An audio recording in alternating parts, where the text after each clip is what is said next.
warahmatullahi wabarakatuh. Selamat pagi dan salam sejahtera bagi kita semua pastinya. Sobat Jagon Tani, apa kabar Anda hari ini? Semoga selalu sehat dan selalu semangat.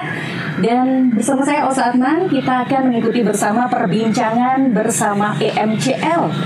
Pagi hari ini begitu luar biasa karena kita akan mengikuti pembahasan atau perbincangan mengenai menjaga keselamatan bersama di jalur pipa lapangan Bani Urip dengan tema Jagon Tani, jaga pipa, jaga keselamatan. Nah, bincang kita akan live talk show dirilai oleh radio-radio anggota Forum Radio Bojonegoro, yang mana yang pertama ada Istana FM 95, Malopati FM 95,8, Radio Prima FM 93, Duta FM 88,3, Radio Nuansa FM 104,3, Radio SBI FM 103,3, Radio Madani FM 102,5, Radio Menara Darussalam FM 107,9, dan Radio Basa FM Siar Tunda 96,6. Tayang juga di YouTube channel Radar Bojonegoro dan Bojonegoro TV. Ya, kali ini dibincang bareng EMCL. Tentu saja saya tidak sendiri. Saya sudah bersama dengan ketiga narasumber kita yang luar biasa.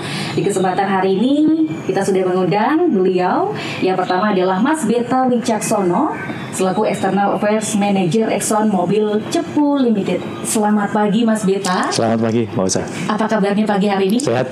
Terima kasih. Semangat sekali ya. Perjalanan lancar Mas Beta? Alhamdulillah lancar. Alhamdulillah lancar. Ya. Hingga sampai di Stereo Cafe kita sama-sama pagi hari ini ya. Oke, selanjutnya narasumber kita yang luar biasa ada Mas Handoko. Beliau adalah Direktur Inspektra. Halo, selamat pagi. Selamat pagi Mbak Sa. Apa kabar hari ini Mas? Alhamdulillah sehat dan luar biasa ini. Kan sudah sarapan Mas? Sudah. Cukup semangat ya, energinya full sampai nanti tuntas perbincangan kita ya. Insya Allah. Oke, selanjutnya ada Mas Haji Ali Mahmudi, petani muda milenial nih ya, yang berasal dari Desa Sumber Kelase, Kecamatan Dander, Bojonegoro. Selamat pagi Mas Ali. Selamat pagi Mbak Usa. Wah, luar biasa semangatnya hari ini ya. Tentu saja bersama dengan ketiga narasumber kita akan berbincang mengenai Jagon Tani, jaga pipa, jaga keselamatan. Nah, sebelumnya Sobat Jagon Tani, kita ketahui bahwa keberadaan dari industri migas, khususnya lapangan Bani Urip yang dioperatori oleh Exxon Mobil Cepu Limited, tentu ini memberikan kontribusi bagi perekonomian tingkat lokal dan juga nasional. Nah, produksi dari lapangan Bani Urip sendiri telah memberikan kontribusi hampir 25% untuk produksi minyak tingkat nasional. Hal tersebut tentu menjadi pencapaian yang luar biasa dan tentu menjadi andalan bagi Kabupaten Bojonegoro karena tentu menjadi angka yang signifikan bagi APBD Bojonegoro melalui dana bagi hasil migas. Nah, bersama dengan Mas Beta Wicaksono selaku perwakilan dari Exxon Mobil Cepu Limited. Sebelumnya boleh dijelaskan terlebih dahulu sebenarnya apa peranan dari EMCL ini terkait dengan adanya lapangan Bani Urip dan lapangan Kedung Keris dalam industri hulu migas, Mas Beta. Ya, terima kasih Mbak Osa. Jadi terima kasih tadi sudah dikasih intro ya, sebenarnya itu sudah menggambarkan apa yang kami lakukan di sini. Ya. Jadi kalau Exxon Mobil Cepu Limited ataupun EMCL, kami adalah kontraktor kontrak kerjasama dan kami bertugas untuk melakukan sebagai kontraktor, sebagai operator untuk mengelola lapangan minyak Bani Urip dan Kedung Keris ini. Tentu saja keberadaan kami itu diawasi oleh SKK Migas karena untuk industri hulu kami memang pengawas dari pemerintah itu adalah SKK Migas dan kami di sini sebagai operator untuk lapangan minyak Bani Urip dan Kedung Keris untuk memproduksi dan mensupport sekitar 25% produksi minyak nasional. Dan kami tidak bekerja sendiri, tentu saja di situ kami ada kolaborasi juga dengan Pertamina EP Cepu, kemudian ada juga dengan BUMD dari Provinsi Jawa Timur, Jawa Tengah, kemudian Kabupaten Bojonegoro dan Blora. Tentu saja ini merupakan sebuah sinergi yang bagus saya rasa untuk bagaimana kita bersama-sama untuk menghasilkan produksi minyak nasional dan kami bersyukur karena di Bojonegoro ini kami mendapat dukungan yang luar biasa dari masyarakat untuk mengoperasikan ini juga, mengoperasikan wilayah kami, wilayah lapangan minyak Bani Urip ini, sehingga kami beroperasi hingga saat ini dengan baik dan aman. Luar biasa. Ya. Itu tadi dia peranan EMCL terhadap industri hulu migas, utamanya di Bojonegoro dan juga untuk kontribusi tingkat nasional. Ya. Mas, tentu bukan hanya kontribusi terhadap hasil dari minyak tersebut sendiri ya. Ya. Bagaimana kontribusi terhadap masyarakat? Ada tidak pengembangan atau program pengembangan bagi masyarakat yang dilaksanakan oleh EMCL? Ya. Selain kami selaku industri migas ya yang memang memberikan kontribusi kepada pemerintah berupa dana bagi hasil migas dan itu yang saya rasa bisa dirasakan oleh pemerintah dan Pemkab gitu ya. Kami juga melakukan berbagai program pengembangan masyarakat. Tentu saja kami dalam implementasinya kami melakukan koordinasi dengan instansi terkait, pemerintah terkait dalam hal ini misalnya Bapeda gitu ya. Dan memang itu yang kami lakukan hampir setiap tahun. Kami mengacu misalnya pada musrenbang, baik itu dari level desa, kecamatan, kemudian dari kabupaten. Dan setiap tahun untuk perencanaannya, sebelum kami ke SKK Migas, mendapatkan persetujuan dan pengawasan di situ, kami melakukan koordinasi dengan Bapeda untuk memastikan bahwa tidak ada overlapping di dalam program yang kami lakukan. Jadi kami harus memastikan bahwa apa yang kami lakukan benar-benar tidak tumpang tindih dengan mereka, sehingga kita bisa memberikan kontribusi. Kami mendukung untuk percepatan pengembangan ataupun pemberdayaan masyarakat yang dilakukan oleh pemerintah. Tentu saja ini kami lakukan mendudukkan porsi kami bukan menggantikan peran pemerintah. Kami hanya memberikan kontribusi mempercepat apa yang dilakukan pemerintah untuk pengembangan masyarakat. Ada fokus apa saja nih Mas untuk pengembangan bagi masyarakat? Di dalam program pengembangan masyarakat kami punya beberapa konsentrasi atau fokus. Yang pertama adalah pendidikan, kemudian kesehatan dan pengembangan ekonomi. Selain kami juga concern pada lingkungan juga ya. Dan ini juga bisa dilihat misalnya di sekitar kita, misalnya untuk program-program pendidikan. Saya rasa mungkin Bapak dan Ibu sekalian atau rekan-rekan sekalian bisa melihat misalnya dari jenjang PAUD. PAUD itu bisa dilihat misalnya di level desa. Kalau misalnya ada di situ ada SBB, Semangat Benih Bangsa, itulah program yang kami inisiasi dulu untuk pengembangan anak usia dini sejak awal. Kemudian beberapa program-program ekonomi, misalnya pertanian dan lain sebagainya kami lakukan. Dan kami juga hadir dengan mitra ini, mitra Mas Handoko dari Inspektora dan Petani Milenial ini, Mas Ali ini juga bagian dari program kami. Nah, kebetulan Mas Ali hari ini hadir sebagai salah satu mitra dari EMCL. Nah, mungkin bisa dijelaskan nih Mas, untuk program pengembangan masyarakat yang diikuti oleh Mas Ali ini terkait dengan program pengembangan masyarakat fokus bidang apa? Ya, kalau di kami proses itu sama pentingnya dengan hasil. Hasil sama pentingnya dengan proses. Jadi dua-dua itu harus penting. Dan di balik itu semua dasarnya adalah keselamatan. Jadi apapun yang kami lakukan terkait program apapun, seperti misalnya dilakukan oleh Mas Handoko, kemudian Mas Ali gitu ya, keselamatan menjadi penting dan itu menjadi salah satu fondasi dalam pengembangan program pertanian yang kami lakukan di sepanjang jalur pipa. Jalur pipa untuk mengalirkan produksi minyak yang dari Lapangan Banyu Urip sampai ke FSO Gagak Rimang itu sepanjang 95 km. Wow, cukup panjang 72 km itu pipa darat ditanam di bawah tanah dengan kedalaman sekitar 1,5 sampai 2 meter. Dan di situ juga melewati daerah-daerah padat penduduknya dan banyak petaninya seperti Mas Ali juga. Sehingga bagi kami apa yang kami lakukan untuk masyarakat juga bisa memberikan manfaat. Prosesnya penting, hasilnya penting, peningkatan pertanian, tetapi keselamatan sebagai fundamen dari semuanya itu sangat penting.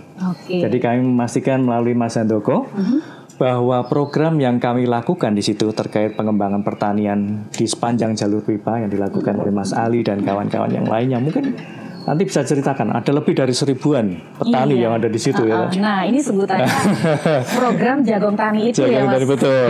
Sebenarnya apa mungkin bisa dijelaskan di sini Mas Gita? Apa sih program Jagong Tani itu? Jagong Tani itu sebetulnya adalah sinergi bagaimana kita mentransfer nilai-nilai keselamatan bersama ketika masyarakat melakukan pertanian di sekitar jalur pipa.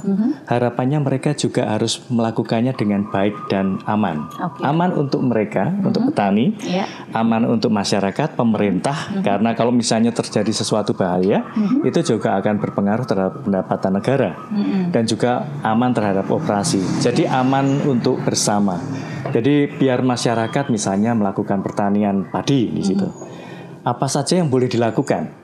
Misalnya tidak boleh membakar-bakar, kemudian kalau misalnya membangun infrastruktur di situ juga harus memastikan keselamatannya seperti apa standarnya.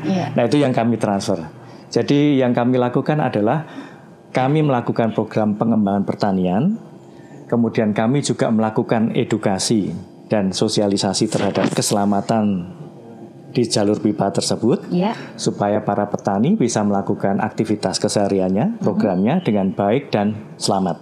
Oke, berarti sebenarnya kalau dirinci siapa saja nih Mas yang terlibat dalam program Jagung Tani? Tadi ada menyebutkan masyarakat, pemerintah, petani, dari tentu dari Exxon sendiri betul. Dan tadi juga dari tim pengamannya sangat ketat untuk selama jalur pipa itu ditanam gitu ya. Betul. Jadi karena kondisi jalur pipa kan sudah ditanam ya di situ ya, dan dialiri oleh pipa minyak, ada minyak mentah di situ, dan kami harus memastikan bahwa di situ kami harus melibatkan berbagai pihak, misalnya petani sendiri yang ada di sekitar itu, kemudian kedua dari pemerintah, karena apa? Seringkali dan memang sekarang bertumbuh terus ya, ada pengembangan ataupun pembangunan di masyarakat dan mungkin ada potensi overlapping ataupun bersinggungan dengan jalur pipa, sehingga kami harus memastikan bahwa pembangunan tetap harus jalan, tetapi keselamatan itu sesuatu yang harus diutamakan. Di situ. Nah, tadi belum disenggol nih, kita sudah mengundang Mas Handoko. Perannya apa nih Mas Bita? Menurut Mas Bita, Mas Handoko sebagai inspektra ini, sebenarnya siapa untuk Mas Handoko ini? Iya, kami bermitra dengan salah satu NGO ataupun LSM lokal, Mas Handoko ini inspektra yang punya kompetensi dalam melakukan pengembangan masyarakat. Tentu saja di dalam pertanian Mas Handoko punya kompetensinya sebagai ahlinya. Beliau juga punya engagement yang bagus ataupun berinteraksi dengan masyarakat dengan bagus, dan kebetulan Mas Handoko ini kan juga putra daerah juga dari Leran kalau nggak salah Mas ya. Jadi memang benar-benar mengerti karakter masyarakat yang ada di situ, bagaimana petani dan bertani serta musim pertanian itu seperti apa, sehingga melalui mitra kami, melalui LSM ini, Mas Inspektra ini ataupun Mas Handoko dan tim, kami bisa menyampaikan pesan-pesan keselamatan sekaligus pesan untuk peningkatan pengembangan ekonomi melalui pertanian tadi secara bersamaan. Salah satunya melalui Jagung Tani yang diinisiasi tadi. Oke, nah kita sudah ngobrol sama Mas Bita. Mas Bita juga sudah membahas menyentil Mas Handoko. Kita langsung ngobrol saja ya dengan Mas Handoko. Nih Mas Handoko, boleh dong diperkenalkan kepada seluruh Sobat Jagung Tani, sebenarnya inspektra itu apa? Terima kasih Mbak Osa, luar biasa sekali, dan matur suwun Mas Beta tadi sudah disampaikan juga sedikit mengenai inspektra. Perlu saya perkenalkan kembali bahwa inspektra itu adalah salah satu organisasi nirlaba atau organisasi non pemerintah yang kebetulan hari ini dipercaya oleh MCL untuk mengampu salah satu program pengembangan masyarakat di Kabupaten Bojonegoro. Dan inspektra sendiri itu merupakan gabungan atau wadah bagi pegiat-pegiat sosial yang ada di Bojonegoro, yang itu fokusnya adalah pemberdayaan masyarakat, itu salah satunya. Nah, di sini inspektra kebetulan dipercaya oleh MCL untuk mengampu salah satu program ekonomi yang itu adalah peningkatan pertanian ya, peningkatan di pendapatan petani dan isu-isu pertanian dan isu-isu ekonomi, yang kebetulan sasaran programnya adalah tani di sekitaran jalur pipa. Sekaligus juga selain kami melakukan peningkatan kapasitas petani yang nanti itu endingnya atau goalnya adalah peningkatan hasil dari pertanian sendiri di sekitar jalur pipa, itu juga melakukan edukasi, sosialisasi keselamatan yang ada di jalur pipa, agar ini tagline-nya seperti yang tulisannya kaosnya Mas Ali ini ya, kita agar kita bisa berbarengan bagaimana kita hidup sehat dan aman, tentunya juga sejahtera hidup Mbak ya, karena hasil pertaniannya nanti diharapkan juga meningkat melalui Jagung Tani ini. Ada transfer knowledge di sana antar petani, bagaimana melakukan pertanian secara aman, bagaimana melakukan penanganan terhadap hama, bagaimana pembibitan yang baik itu seperti apa, semuanya ada di sana. Oke. Jadi kalau dijelaskan bermitra dengan EMCL ingin mewujudkan cita-cita tersebut, Mas Handoko bisa nggak disampaikan apa tahapan-tahapan yang dilakukan ketika melakukan program tersebut? Iya, untuk tahapan-tahapannya mestinya kita memang mempunyai beberapa tahapan proses, karena seperti yang disampaikan oleh Mas Beta bahwa hasil itu penting, tapi proses itu juga tidak kalah pentingnya, sama pentingnya dengan hasil.